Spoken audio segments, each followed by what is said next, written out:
When you need to make small adjustments to either wood or metal, there's two types of tools that you need in your toolbox. That's the rasp and the file.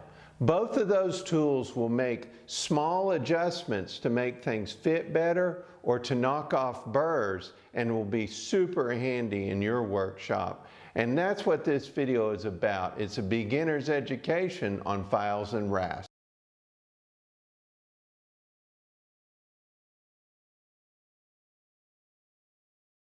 What are rasps and files?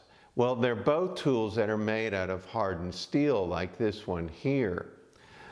A rasp has sharp raised teeth cut into the surface, and it's pretty aggressive. And it's mainly used for wood and roughing out shapes and removing material quickly. A file, on the other hand, it has more of a cut pattern. It's like fine lines or slots to cut across the surface. It's flatter and not near as aggressive as the rasp is. It's mainly used on metal. However, you can use a file on wood. That will cause the file to clog up with the wood fibers pretty quickly, and you'll have to clean it out. There are many different types of rasps and files out there. There's flat rasp like this one here, where the teeth are all on one plane. These are good for general roughing of surfaces and adjustments to straight edges. Or you can go to a curved surface rasp like this one here, where the surface with the teeth is a little bit curved. And this one is good for getting inside profiles and cleaning up. Now, you will notice that some teeth on the rasp are really coarse, like this one here, as opposed to this one, where the teeth are a little bit finer. The finer teeth you go, the more smoother the surface will be. Files too come in many different types. Like the rasp, they come in a flat file like this one here, and this is good for general edges and knocking off burrs and flattening out surfaces. You can go to a curved file like the other side of this file, and this is good for getting inside curves and general shaping. There's also other types of files, like what this is. This is usually called a rat tail file or a round file, and this is good for getting inside holes or really tight curves, knocking off the edges. Or there's also triangular files like this one. This is good for getting inside tight corners and for putting edges back on the old-fashioned saw teeth. There are many different other shapes of files and rasps out there.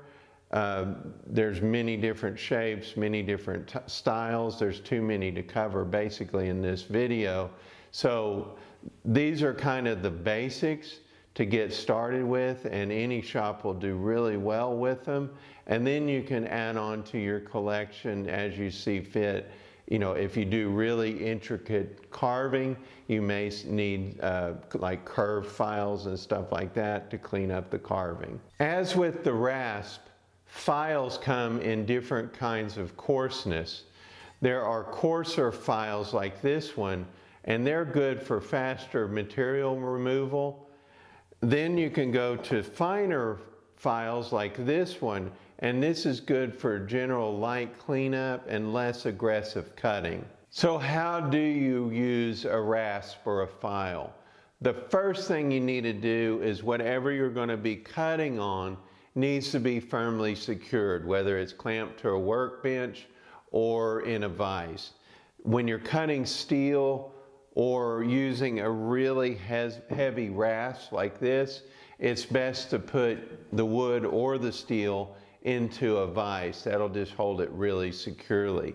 That will end up giving you a smoother cut in the end of it. The second thing you need to do is to be aware that you're going to be cutting on the stroke that's away from you.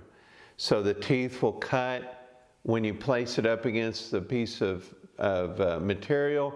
then you raise it up, come back, place it again, use just enough pressure on it to allow those teeth to cut, and then you push forward again. And then just repeat that over and over, and that'll give you a really good control of the file or the rasp when you're cutting. What does a good cut feel like? When you push that file or rasp across the surface, it'll be a smooth resistance. It won't grab or it won't skate on the surface. It'll be nice and smooth resistance. The sound will also be a nice smooth sound. And then also the cutting that you'll see on the surface will have nice even cut marks across the surface. If you don't see or hear those things, something's wrong. You either have the wrong type of file, you got the wrong type of material. Some hardened steels will not file correctly, and this file will skate across the surface as the steel is too hard to cut with the file. So something's wrong and you need to check in on what's going wrong. And sometimes it's the amount of pressure that you're giving the file as you move it across the work. Sometimes you have to adjust the pressure, because if you push down too hard on the material, the file will just grab and you won't be able to push it across smoothly. That happens a lot with the rasp, since the teeth are really coarse and really bite in. So you may have to even lighten up the pressure a little bit to kind of just move it across the surface, and that'll help a little bit too. Rasping files are good for many different things. It's good for edges, breaking an edge, removing burrs, or even giving an edge a round over. It's good for surfaces as far as flattening it out, or maybe giving a good fit in between two surfaces. It's also good for curves, for rounding out things and giving it a profile. Your workflow is going to be about the same for either a rasp or a file. For rough end work, you're going to use a coarse rasp or a file to get your general shape. Then for refinement of that shape, you're going to go to a medium file or a very light rasp. Then for cleanup, you're going to use probably a fine file to clean up all the marks that you're going to leave behind. Two of the ways I've used rasps and files in my career have been to adjust coping joints in woodwork and trim, and to remove metal burrs off of metal that I've cut on either a bandsaw or a hacksaw. But there are many different uses for rasps and files out there. You may have noticed that some of my files have wood handles and some don't. It's not really necessary to have a wood handle if you're using a file by hand. However, if you were to use this file on a piece of moving machinery, like a drill press or a lathe, the wood handle is a must. Because if that lathe or drill press grabs your file, it will drive the pointed end of the file into your hand, and it's a very dangerous situation. So it is best to always have wood handles when you're around moving machinery. Maintenance on both rasps and files is easy. Mainly when they get clogged up like this rasp with wood fibers, or if you get some metal stuck in the side of your file or wood in your file, then you'll just take a wire brush and brush the fibers out. There is a specialty tool made for this. It's called a file card, and it's basically just a stiffer metal brush, and it's made specifically to clean out files and rasps. I've never bought one. I've always just gotten by with a stiff metal brush, and that works just fine. And storage is really easy also. You just need to store them where the teeth aren't rubbing against each other. Either put them in sleeves or hang them up individually. Just don't let them rub up against each other and dull each other out. The bottom line is, if you use the right rasp or file on the right material, using the correct pressure, you'll get clean results. Because when you're using rasps and files, it's a controlled cut, everything needs to be smooth and you'll get good results. All right, that's the basics on rasps and files. Hopefully it gives you some good information to go into your shop and to begin using them.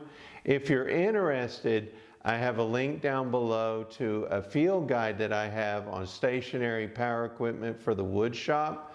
It goes over what you need, when you need it, and what's important. Will save you a lot of money in the long run.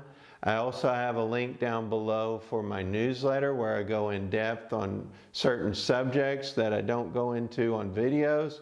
So if you like this video and got something out of it, please like or subscribe, and we'll see you in the next video. Thank you for watching.